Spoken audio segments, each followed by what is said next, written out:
आली दिवाळी उजळला भिवारा, अंधारात या पंथाचा पहारा, प्रेमाचा संदेश मनात रुजावा, आनंदी आनंद दिवसा गणित वाढावा। दीपावलीच्या सर्व नागरिकांना हार्दिक हार्दिक शुभेच्छा। शुभेच्छुक ज्ञानेश्वर पांडुरंग बनसोडे, राष्ट्रीय चर्मकार महासंघ उस्मानाबाद, जिल्हा युवक अध्यक्ष तथा शिवसेना युवा नेते।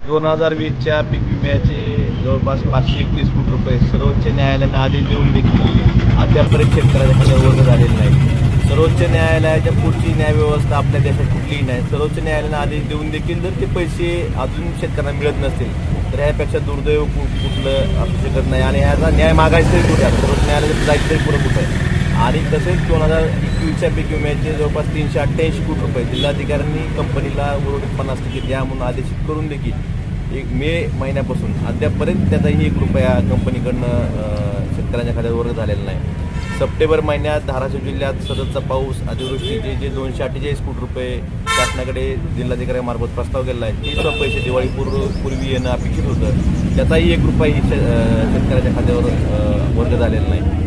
आणि आपण बघतोय की काल परवापर्यंत ह्या पावसाळ्यात सततचा पाऊस, अतिवृष्टी, त्यामुळं खरीप हंगाम पूर्णतः खरीपचं पीक वाया गेलेलं आहे आणि त्यामुळं ओला दुष्काळ जाहीर करावा असं सर्व शेतकऱ्यांचं मागणी होत नाही। याबाबत स्वशासन उदासीन आहे। त्यामुळं या सर्व मागण्यासाठी मी आजपासून ह्या जिल्हाधिकारी कार्यालयासमोर उपोषणाला बसलो आहे।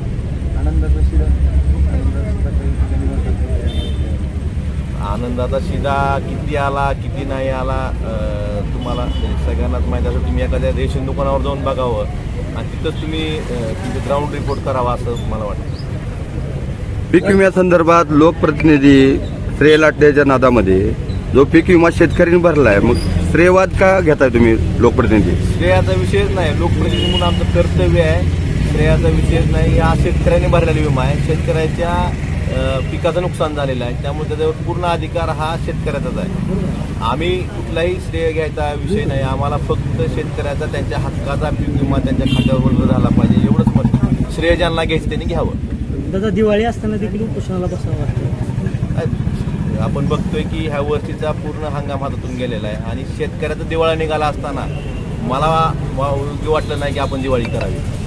शेतकरी पूर्णतः अडचणीत आहे। आपण बघतो जून महिन्यापासून धाराशिव जिल्ह्यात जवळपास 39 शेतकऱ्यांनी आत्महत्या केलेल्या आहेत। अशा वाईट परिस्थितीत सुद्धा आपण शासनाकडनं कुठलाही शेतकऱ्यांना दिलासा मिळत नाही। अशा वेळेस दिवाळी करणं योग्य नाही आणि शेतकऱ्याच्या घरात दिवाळी नंतर आपण तरी दिवाळी का करावी?